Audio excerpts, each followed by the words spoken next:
Hello pet parents. ಇವತ್ತಿನ first order ಸಿಡ್ಜುಗೆ full body grooming package book ಮಾಡ್ಕೊಂಡಿದ್ರು. So ಇವ್ರ ಮನೇಲಿ ಬಂದು 2 ಸಿಡ್ಜು ಇತ್ತು. ಒಂದು ಬಂದು ಅಗ್ರೆಸಿವ್, ಇನ್ನೊಂದು ಬಂದು ತುಂಬ ಪೊಲೈಟ್ ಆಗಿತ್ತು.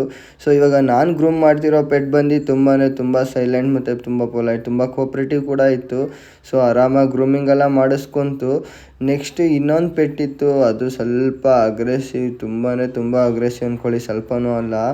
ಸೊ ಇಬ್ರಿಗೂ ಕೊನೆಗೂ ಗ್ರೂಮಿಂಗ್ ಎಲ್ಲ ಆದಮೇಲೆ ನೋಡಿ ಫೈನಲ್ ಆಗಿ ಅವ್ರ ಲುಕ್ ಯಾವ ಥರ ಇತ್ತು ಅಂತ. ಈ ರೈಟ್ ಸೈಡಲ್ಲಿ ಇದ್ದಾನಲ್ಲ, ಇವನೇ ತುಂಬ ಅಗ್ರೆಸಿವ್ ಇದ್ದಿದ್ದು. ಕೊನೆಗೂ ಮಾಡಿಸ್ಕೊಂಡ, ಟ್ರೀಟ್ಸ್ ಎಲ್ಲ ತಿನ್ನಿಸಿ ಸ್ವಲ್ಪ ಮಾಡಿಸಿದ್ವಿ.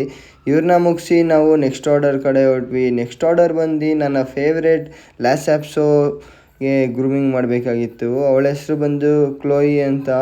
ಅವಳು ಡೆಲ್ಲಿಯಿಂದ ಬಂದಿದ್ದು. ಸೊ 1.5 year ಬ್ಯಾಕ್ ನಮ್ಮ ಹತ್ರ ಗ್ರೂಮಿಂಗ್ ಬಂದಿದ್ದು. ಸೊ ರೆಗ್ಯುಲರಾಗಿ ಇವಳಿಗೆ ತಿಂಗಳಿಗೆ 2 ಸತಿ ನಾವು ಗ್ರೂಮಿಂಗ್ ಹೋಗ್ತಾ ಇದ್ವಿ.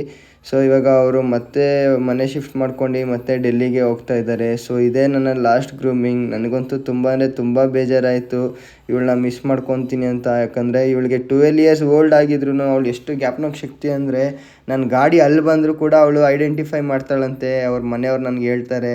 ಇದೇ ಥರ ಡೋರ್ ಸ್ಟೆಪ್ ಗ್ರೂಮಿಂಗ್ ಬೇಕು ಅಂದರೆ ಕೆಳಗಡೆ ಕೊಟ್ಟಿರೋ ನಂಬರ್ಗೆ ಕಾಂಟ್ಯಾಕ್ಟ್ ಮಾಡಿ. ಮತ್ತೆ ಹೊಸ ವಿಡಿಯೋ ಸಿಗೋಣ. ಎಲ್ಲರಿಗೂ ಬಾಯ್.